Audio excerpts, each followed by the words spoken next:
Most people walk through life in a fog, not because they're unintelligent, not because they're incapable, but because they've never taken control of their attention. Before, if you want to become dangerously sharp, the first thing you need to understand is that your mindset is not something you're simply born with. It's something you forge. Mental clarity is a form of power. It's the ability to see things as they are, without distortion, without bias, without the internal chatter that clouds your judgment.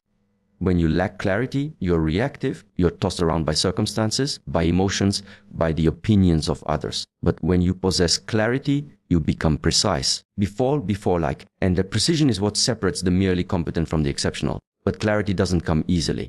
In fact, it demands a kind of inner violence, a stripping away of everything unnecessary. You have to audit your mind aggressively.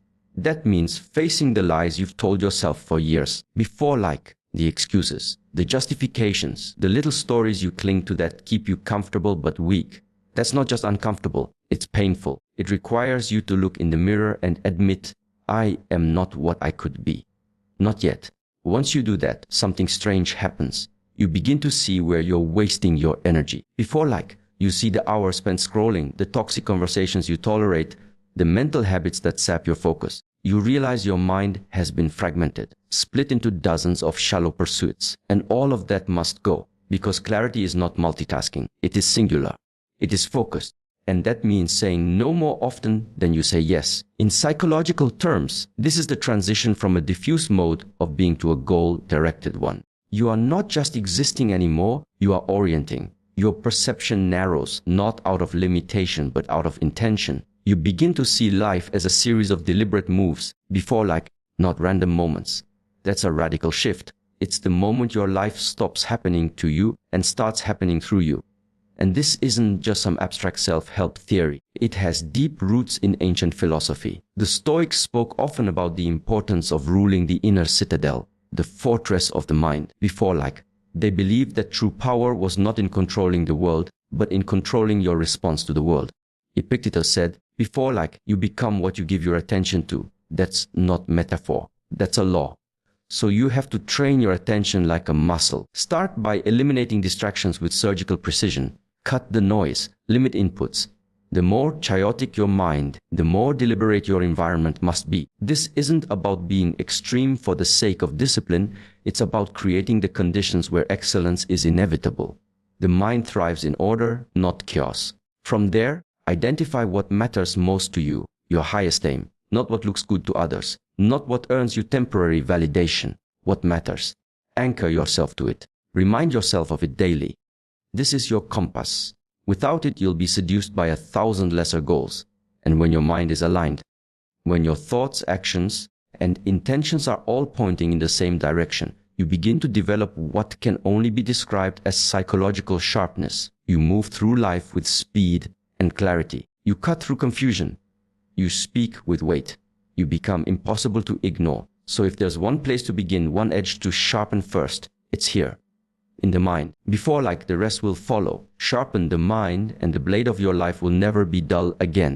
If you're serious about becoming dangerously sharp, you need to understand something most people never even consider. Your environment is either sharpening you or it's dulling you. There is no neutral ground. You are always being shaped. Every room you enter, every person you interact with, every sound you allow in, every platform you scroll. It's all acting on you, subtly sculpting your habits, your moods, even your identity. The truth is, we like to think of ourselves isolated minds, rational agents operating independently of the world around us. Before, but that's a fantasy. We are embedded creatures, psychologically entangled in the structure of our surroundings. Before, the philosopher Martin Heidegger called this our being in the world. You cannot separate who you are from the space you inhabit. That means your environment is not just background. It's instructional. It's teaching you how to think, how to behave, and ultimately how to live. So the question is, what is your environment teaching you? If you walk into your bedroom and it's cluttered, chaotic, disordered, that's not just a messy space. That's a message. It tells your brain that confusion is acceptable, that entropy is normal. And over time, that message bleeds into your self-concept. You stop aiming upward. You start tolerating mediocrity. And that's a dangerous place to be, because once your standards begin to slip in one area, they don't stay contained. They spread. But the reverse is also true. When you structure your environment with intent, when you strip away what's unnecessary and surround yourself with cues that support your goals, you begin to rewire your brain for clarity, discipline, and forward motion. And you don't even need to rely on willpower to do it, because now your surroundings are pulling you in the right direction. This is why minimalism isn't just about aesthetics. It's about optimization. It's a psychological strategy. Clean space, clean mind. Order out there, order in here. That's not just a motivational slogan. It's backed by neurobiology. Your brain has a limited capacity to process stimuli. When your space is overwhelmed with noise, visual, auditory, emotional, it drains your cognitive bandwidth. But when your environment is quiet, orderly, and purpose-driven, it frees up mental energy to pursue what actually matters. And it's not just about physical space, it's about social space too. Who you keep close matters. Jim Rohn famously said, "You are the average of the 5 people you spend the most time with." That's more than motivational fluff. It's mimetic theory in action. We are imitation machines. Before we unconsciously absorb the values, habits, and patterns of the people around us. So if you're constantly surrounded by people who complain, who settle, who mock ambition, you're not just at risk of becoming like them. You already are. So audit your circle ruthlessly. Choose people who challenge you, not just comfort. Before people who hold you accountable. People who make you feel slightly uncomfortable, not because they belittle you, but because their presence exposes the gap between where you are and where you could be. That's the kind of pressure that creates growth. And finally, digital space. This is perhaps the most dangerous and invisible part of your environment. The algorithms you interact with know you better than you know yourself.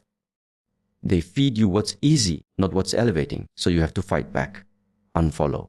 Mute. Curate your feed like your life depends on it, because in a very real sense, it does. All of this leads to a simple but powerful realization: if you don't shape your environment with intent, it will shape you by default, and rarely in your favor. Design the space or be designed by it. There is no in-between.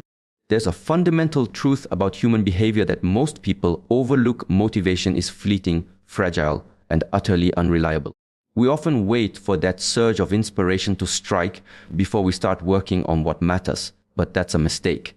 If you want to become dangerously sharp, you need to understand that discipline is not a feeling, it's an identity. It's who you are, not just something you do when you're in the mood. Think about it this way. Motivation is like a spark, bright but short-lived. Discipline, on the other hand, is the steady flame that keeps burning long after the spark has faded. The difference between someone who acts and someone who merely dreams is the ability to show up day after day, even when the excitement is gone, even when the work is hard or boring or monotonous. This shift from acting on motivation to embodying discipline is a psychological revolution. It means you stop negotiating with yourself. You stop making exceptions. When you become the kind of person who does what needs to be done, because it's simply part of your nature, you remove the mental friction that so often derails us. Philosophically, this aligns with what Nietzsche called the will to power. But the will to power isn't about domination over others, it's about mastery over yourself. It's about creating order from chaos inside your own being. Discipline is the mechanism of that order. It's the daily commitment to structure your life so that your actions align with your deepest goals, no matter how you feel. Neuroscience confirms this as well. Habits are the brain's way of conserving energy, automating actions so we don't have to waste cognitive resources deciding every time we want to do something. By embedding discipline into your identity, you build strong neural pathways that make productive behavior automatic. You don't need to consciously decide every morning to start working hard. Your brain has been rewired to do it by default. But this rewiring doesn't happen by accident. It requires what we call ruthless consistency. That's not to say you have to be perfect, but you must be persistent. The key is to reduce friction, to create systems and routines that make disciplined action the path of least resistance. This might mean preparing your environment the night before, setting clear priorities, or having accountability mechanisms that keep you honest. And here's something crucial: discipline is not punishment. It's not about denying yourself pleasure. Rather, it's about choosing a higher pleasure, the satisfaction and freedom that come from mastery and progress. When you identify as a disciplined person, your values shift. You begin to see that delayed gratification isn't sacrifice, it's investment. Every small act of self-control compounds over time, sharpening you like a blade. Yet, many people misunderstand discipline because they try to impose it through sheer force of will alone. That approach fails because willpower is a limited resource. It gets depleted. Instead, you want to build identity-based habits, so your discipline isn't a battle you fight every day, but a state you live in. You want discipline to be your default. This is what separates the dangerously sharp from the average. It's the difference between fleeting effort and enduring excellence, and it's accessible to anyone willing to commit. So start by asking yourself, who do I want to be? What kind of person does this kind of discipline come naturally to? Then begin acting as if you already are that person. Each time you follow through, you reinforce the identity. Each time you falter, you learn and recommit. Over time, this cyclical process builds unstoppable momentum. Discipline isn't a destination, it's a daily practice. And it's the foundation upon which all other sharpness is built. Discipline is not a burden to bear, it's the edge that cuts through chaos and propels you forward. Become that edge. One of the greatest illusions we face in the pursuit of sharpness is the mistaken belief that knowledge alone transforms us. We think if we read enough books, watch enough videos, or consume enough information, somehow that will be enough. But the truth is far more nuanced and far more demanding. Knowledge is potential power, yes, but it only becomes actual power when you take the crucial step of applying it. Learning without application is like sharpening a blade and then never using it. It stays blunt in practice. This is where many people get stuck. They gather facts, techniques, strategies, and yet fail to translate that into action. There is a psychological barrier here that often goes unnoticed: the comfort of familiarity. Sticking with what you already know, even if it's ineffective or limiting, is easier than risking the discomfort of trying something new. But if you want to be dangerously sharp, comfort must become a secondary concern. The philosopher William James spoke of the will to believe, the idea that our beliefs and ultimately our actions require a leap of faith. You don't wait until you feel ready. You act as if you are ready, and in doing so, you create readiness. This principle applies directly to learning. You don't wait for perfect knowledge. You act on what you have, learn from the results, and adjust accordingly. This iterative process is what builds not just competence, but mastery. Execution is the crucible where raw knowledge is forged into skill. When you learn fast but hesitate to apply, knowledge stagnates. When you apply fast but refuse to reflect, you're blind to growth. The balance is dynamic. You must create a cycle of rapid learning followed by immediate application, followed by critical feedback and refinement. This is the essence of deliberate practice. Psychologically, this also ties into the concept of growth mindset, popularized by Carol Dweck, the idea that your abilities are not fixed but can be developed through effort and persistence. When you embrace this mindset, failure becomes information rather than a verdict. Each misstep is data, an opportunity to recalibrate, to sharpen further. This openness to learning transforms every experience into a stepping stone rather than a stumbling block. At a deeper level, the act of applying what you learn changes your identity. When you read about courage, then act courageously, you become courageous. When you study focus, then practice focus in the real world, your brain begins to wire itself around that capacity. This is the practical alchemy of transformation. It also demands humility. You must acknowledge that you don't have all the answers, and that learning is a lifelong process. But humility is not weakness. It's the intellectual honesty required to face your limitations and expand beyond them. Dangerous sharpness is not arrogance. It's grounded confidence built on the constant cycle of learning and doing. This means you have to be deliberate about how you engage with information. Not all knowledge is equal, and not all application is effective. You must filter, prioritize, and choose actions that have leverage, that move the needle in your life. It's a matter of strategic focus, of understanding where your energy yields the greatest return. So how do you begin? Start by committing to immediate action on every lesson you learn. Don't wait for perfect conditions. Don't wait for total certainty. Experiment boldly, reflect honestly, and adjust rapidly. measure outcomes, seek feedback, and refine your approach, this cycle turns abstract knowledge into embodied skill and ultimately into wisdom. Remember, the world doesn't reward knowledge alone. It rewards results. And results come from execution. Learn fast, apply faster, and watch as your potential cuts through the noise to become the sharp edge of reality. If you want to become dangerously sharp, you have to recognize that your mind and body are not separate entities.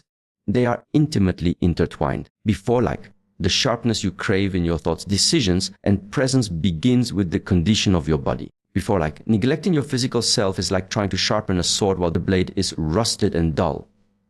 Strengthen your body and you sharpen your edge. Before this is not merely about aesthetics or vanity. It's about the biological foundation for mental acuity. The brain thrives on movement. Scientific research shows that physical exercise promotes neurogenesis, the birth of new brain cells, in areas critical for memory, focus, and emotional regulation. Exercise improves blood flow, oxygen delivery, and balances neurotransmitters. It clears mental fog and resets your nervous system.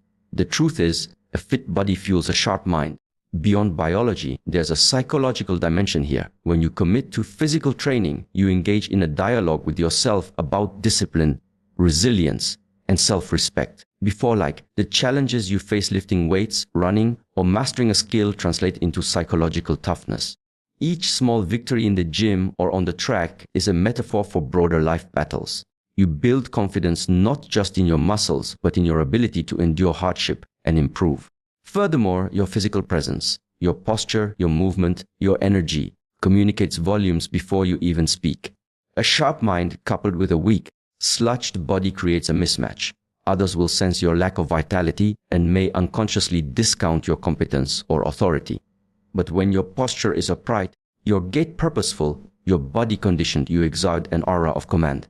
That presence is not superficial, it reflects the internal order you have cultivated. Before this also ties into the idea of embodiment, a concept philosophers and psychologists discuss at length. Embodiment means inhabiting your body fully and intentionally. Before it's about being aware of your physical sensations, your breathing, your muscle tone, and using that awareness to anchor your mind in the present. The most dangerously sharp individuals are not just thinkers. They are movers. They engage the world with their whole being. Consider this: the mind can become overwhelmed by anxiety, indecision, or distraction when it's disconnected from the body's grounding signals. Practices that integrate breath, movement, and mindfulness, such as martial arts, yoga, or even simple stretching, can calm the nervous system and sharpen cognitive function.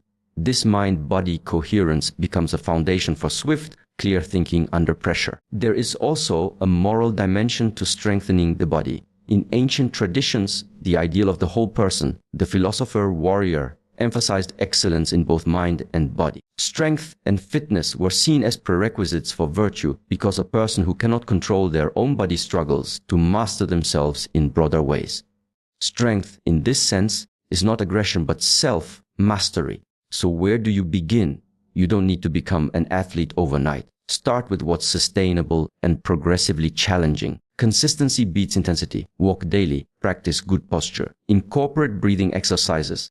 Gradually introduce strength training or any form of physical practice that pushes you beyond comfort. Your body will respond by becoming a more reliable instrument for your sharp mind. Remember, neglecting your body dulls the edge you're trying to hone. The mind without the body is like a sword without a handle. It may be sharp, but it cannot be wielded effectively. Before, build your body and you build your edge. A sharpened mind lives in a sharpened body. Before, if you've been listening closely, you'll see that becoming dangerously sharp is not just about mental clarity, environment, discipline, learning, or even physical strength in isolation. It's about synthesis, the integration of all these elements into a coherent, purposeful whole. And at the heart of that synthesis lies a quality often overlooked but absolutely essential: resilience, the capacity to endure setbacks, to absorb blows, and to keep moving forward with grit and grace. Resilience is not simply about bouncing back. It's more profound than that. It's about bouncing forward, growing stronger through adversity, letting difficulty carve your character like a sculptor chisels marble. This is where philosophy and psychology converge again. Nietzsche famously proclaimed, "What does not kill me makes me stronger." But that strength doesn't come passively. It requires conscious engagement with hardship and acceptance of suffering as a teacher rather than an enemy. In psychological terms, resilience is grounded in a mindset of active coping. It's the belief that you have agency in the face of difficulty, that you can influence outcomes through your choices and actions. Without this belief, challenges become overwhelming. With it, challenges become opportunities. Resilience transforms obstacles from stop signs into stepping stones. But resilience isn't merely mental toughness in the conventional sense. It involves emotional regulation, the ability to hold your feelings without being overwhelmed by them, and cognitive flexibility, the ability to adapt your thinking when circumstances change. These faculties allow you to maintain clarity and composure, the hallmarks of sharpness, even under pressure. This capacity is not innate, it's cultivated. And often it is forged in the fires of repeated failure, loss, and discomfort. The danger is that many retreat from pain rather than approach it. But the paradox is this: the sharper you want to become, the more you must welcome what you'd rather avoid. You must lean into discomfort, seek out challenges, and expose yourself to experiences that stretch your limits. Philosophically, this echoes the Stoic idea of amor fati, the love of fate. To embrace life in all its facets, including suffering and loss as necessary parts of your journey. This doesn't mean passivity or resignation. It means actively transforming adversity into fuel for growth. It means standing firm when the world tests you. There's also a biological basis to this. Stress, when managed correctly, triggers homeostasis, a beneficial adaptive response that strengthens your mind and body. But that requires balance. Too little challenge and you stagnate. Too much and you break. Resilience is the skill of navigating this tension, of calibrating stress to maximize growth. Practically speaking, building resilience involves habits and practices that strengthen your mental and emotional muscles.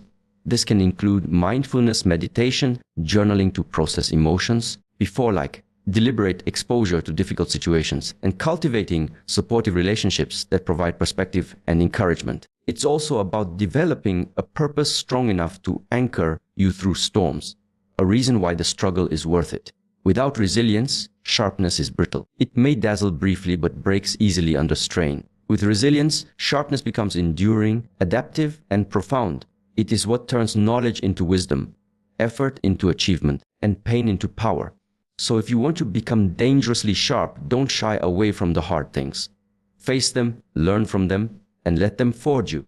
Because the ultimate edge is not just in skill or intellect, it's in the resilience to wield them when it counts. Resilience is the steel that tempers your sharpness. Without it, your edge dulls under pressure. With it, you become unstoppable.